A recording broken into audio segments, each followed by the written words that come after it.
Привет les amoureux de la langue russe. Ceux qui me suivent depuis un certain temps sur cette chaîne savent que j'ai un grand intérêt pour la nourriture. Et comme je m'intéresse beaucoup à la langue et la culture russe, forcément, je m'intéresse de près à la nourriture russe.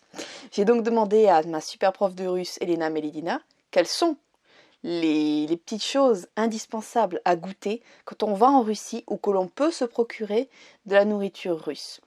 Donc elle va nous parler de ça dans cette vidéo et franchement j'espère que vous n'avez pas faim parce que moi ça me donne très très faim.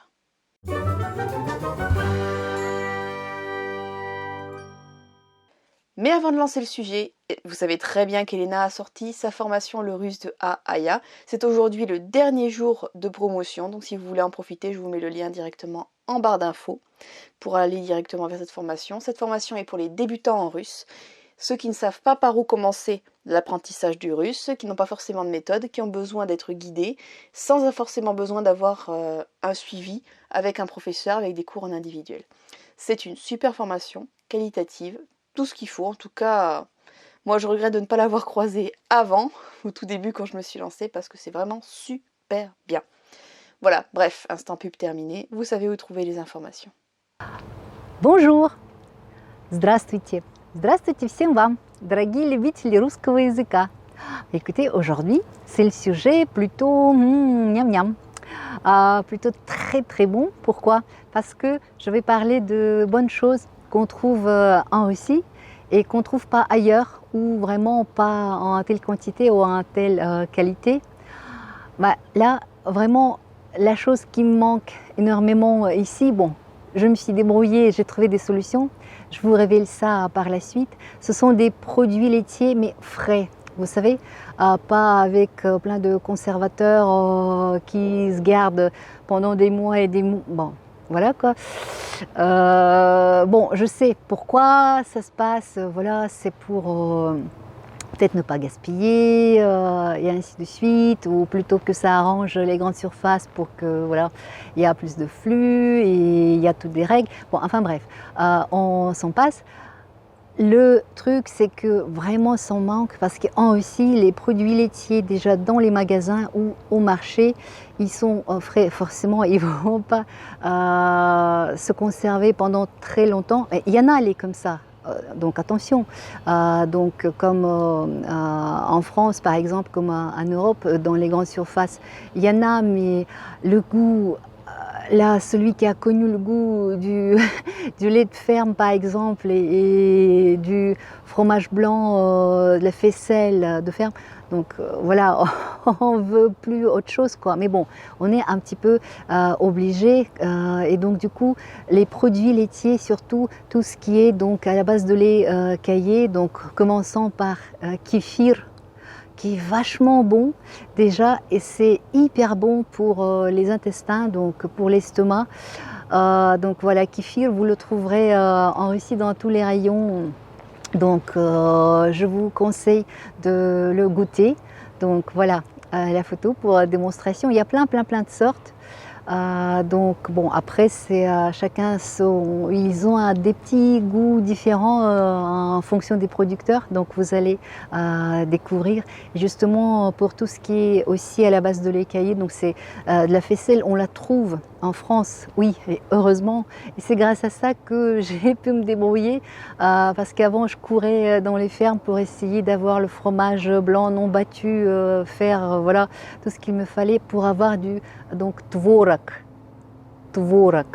Donc voilà, mais vous savez, je vous justement partagerai la recette et comment je me débrouille pour avoir donc tvorog grâce à la faisselle qu'on trouve au magasin. Bon, même en France, vous pourrez peut-être en profiter, mais en tout cas, en arrivant en Russie, vous n'aurez pas ce problème, vous trouverez tvorog sans souci.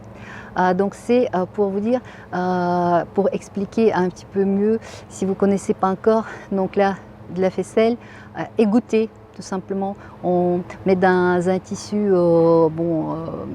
poreux, si on peut dire, qui fait traverser, donc qui fait passer le liquide donc de lait caillé, et comme ça tout ce qui vous reste quand le liquide il s'égoutte, c'est donc tvorog.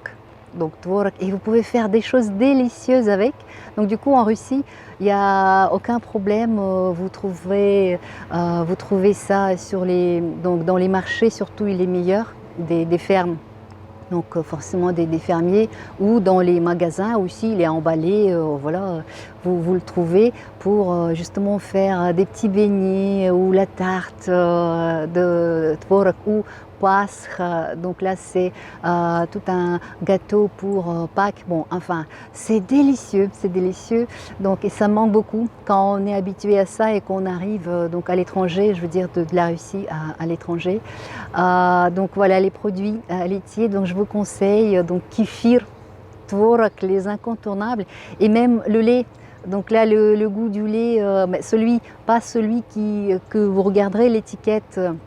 Qui est gardé pendant je sais pas combien de jours. Non, non, là, bof, c'est pas ça. Mais justement le lait qui va pas se conserver longtemps. Donc c'est celui-là qu'il faut repérer. Donc là, j'espère que je trouverai les photos pour les mettre en image donc courant cette vidéo.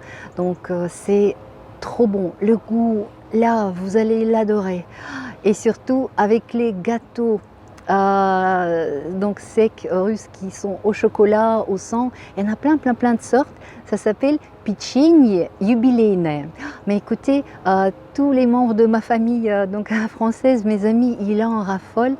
Et donc on m'a dit qu'avant, il y a très longtemps, il y avait des gâteaux hollandais qui ressemblaient un petit peu à ça, pechenye юбилейное, avec une petite note de goût de froment. Et donc cette note, elle reste, et justement ce gâteau, il est vraiment, ce biscuit plutôt, non, je dis des bêtises, donc ce gâteau donc, qui est donc bien connu en Russie, il y en a plein de sortes. Donc il garde cette petite note, ce goût de froment qui est dedans, et c'est délicieux. Là franchement, pechenye юбилейное. Donc là, vous verrez à quoi ça ressemble. Donc vous pouvez donc forcément donc l'acheter, le goûter. Donc c'est un incontournable. Bon, c'est d'après moi quand même. Donc vous voyez, après il y a plein de chocolat, plein de bonbons, mais il y a vraiment une abondance extraordinaire avec des fabriques même encore très vieilles, soviétiques encore, qui gardent donc voilà leur glorieuse histoire et qui continuent. Mais je dois avouer, bon, c'est à goûter. Donc là c'est bien mignon, c'est surtout, vous savez, pour les emballages, pour les goûts différents donc de ce qu'il y a dedans, parce qu'il y en a vraiment une multitude de sortes extraordinaires dans les magasins à rayon confiserie et tout, vous allez voir. Mais là, je trouve que le chocolat lui-même, donc en tant que chocolat, en Russie, on n'est pas fort. Parce que le chocolat suisse ou le chocolat belge, ah non, mais là, c'est quelque chose de ouf. Forcément, on n'a pas à donc être comment dire, mince, concurrent, voilà. Pour le chocolat, c'est sûr que non. Bon, mais bien évidemment, vous allez dire, ah oui, vodka, oui, bon, si vous voulez goûter, si vous buvez de l'alcool fort, bien sûr, c'est l'incontournable aussi, parce que ici en Europe, vraiment, à part peut-être des magasins spécialisés, encore j'ai un doute là-dessus, on ne trouve pas la vraie vodka, celle qu'on trouve en Russie, donc tous des, voilà, les off qui se terminent par off, non, c'est pas la bonne, la vraie, à vrai dire. C'est trop distillé, trop raffiné entre guillemets. Vous savez, non. Pour un amateur, en vrai, ça passe pas. Bon, forcément, les polonaises, elles sont bonnes, bien sûr, il faut les aimer, mais c'est pas la même chose. Donc du coup, bah voilà. Il y a toutes des sortes qui existent. Donc vous allez voir, vous demanderez conseil, bien sûr, aux locaux surtout. je vous dis, parce que ça change, il y a de nouvelles sortes qui apparaissent, bon, enfin bref.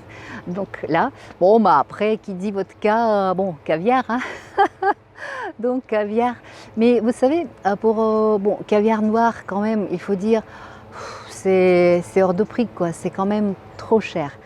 Là franchement, je vous avoue, j'ai pas peur de l'avouer, bah, je l'ai goûté une seule fois de ma vie.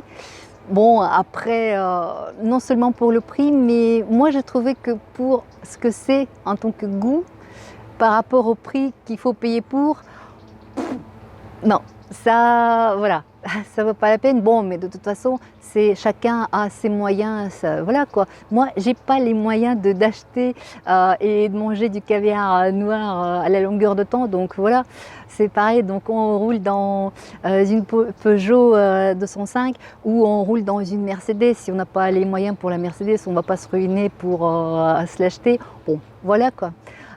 Et du coup, donc vous voyez, caviar noir, bon déjà, il faut vraiment connaître quand même que ce soit un bon fournisseur, que vous soyez sûr que ça provient quand même d'une source, parce que bon, il y a aussi des surprises qu'on peut des fois avoir, et surtout, il faut se préparer à un prix exorbitant. Mais bon, après, voilà, il faut goûter, pourquoi pas, une fois de sa vie, bon, j'en sais rien, ou 36 fois dans la vie, mais au moins une. Ouais, caviar, c'est incontournable. Mais sinon, une bonne alternative, c'est le caviar rouge. Donc, à vrai dire, c'est un petit peu plus grand. Donc, vous allez aussi voir sur la photo. Donc, les petits œufs. Et bon, c'est croquant, le goût, voilà, il est assez sympa. On fait des petites tartines, des petits toasts avec du beurre, on met du caviar donc dessus, et c'est vrai que ça fait une belle petite entrée, ou juste des petits toasts comme ça pour l'apéro, pendant les fêtes. Bon, surtout, on le fait très très souvent en Russie pour Noël, surtout pour Nouvel An, donc les fêtes de fin d'année. Donc c'est la tradition, ça a toujours été, bon, ça continue. Donc là, c'est quand même beaucoup plus abordable en prix, et c'est vraiment original aussi, c'est à goûter. Donc bah écoutez, il y a quand même peut-être d'autres produits. Bon, après, vous savez que la Russie, donc bien sûr, j'ai un peu chaud, désolée. Ça c'est je cuis au soleil. Je ne m'attendais pas à ça. Bon, vous savez, donc en Russie, c'est la multitude de soupes. C'est vraiment une tradition de faire des soupes, et c'est pas du tout la même chose. Donc c'est pas donc des légumes mixés, que ça fasse de la purée. Donc c'est pas du tout la même chose qu'on a un petit peu plus habitude quand on dit soupe en France par exemple. Mais il y en a. Mais déjà, moi, sans vous mentir, je pense que je sais cuisiner une douzaine de sortes sûres, mais voire plus largement. Mais voilà, douzaine, c'est sûr, c'est vraiment rien quoi. Mais il y en a des dizaines de sortes, et ils sont magnifiques. Bon, écoutez, pas toutes peut-être les goûter, mais les meilleures quoi, pour savoir ce que c'est. Donc parce que c'est vraiment traditionnel des soupes, donc en russe pour l'hiver, ou même n'importe quel moment. Par exemple, mon papa, il a un raffole, et donc du coup il peut en manger à la longueur de temps. Donc voilà, et ça arrange ma maman bien sûr, parce que bon, une grande casserole de soupe, et au cas où, pour le dépannage, voilà, monsieur il est toujours content, il aura sa soupe. Donc vous connaissez donc bien sûr certains noms. Donc il y a la soupe, plusieurs sortes, la soupe aux choux, il y a aux champignons. Non mais enfin, je vais même pas commencer à les dénommer. Donc c'est extraordinaire en quantité, à goûter, parce que vous allez être surpris, parce que des fois il y a vraiment la façon de les faire, et surtout quand c'est servi des fois dans les restos, c'est vraiment original. Donc découvrez ça. Bon, c'est un petit peu plus les choses qui sont pas disponibles tout de suite comme ça quand vous arrivez à n'importe quel magasin. Bon, déjà il faut aller au resto, mais donc vous les goûtez, donc vous ne serez pas déçus, c'est certain. Donc voilà. Donc vous savez, bon, au moins ces choses-là, je vous dis tout de suite, quand vous arrivez, vous avez accès à ça. Mais goûtez, régalez-vous, c'est trop trop bon. Et je vous souhaite vraiment d'entreprendre votre voyage vraiment au plus vite. Et donc sachez que moi, avec plaisir, je vous aiderai, parce que j'ai des petites astuces, j'ai des contacts. De toute façon, j'ai travaillé comme guide pendant assez longtemps donc en Russie, et à Yaroslavl. Donc là, c'est vraiment une ville incontournable à visiter, une perle de l'Anodor. Donc voilà, bon, j'ai fait un petit peu de pub. Bon, mais écoutez, merci à vous. Спасибо большое. Et bon, écoutez, à bientôt. До скорого. Пока.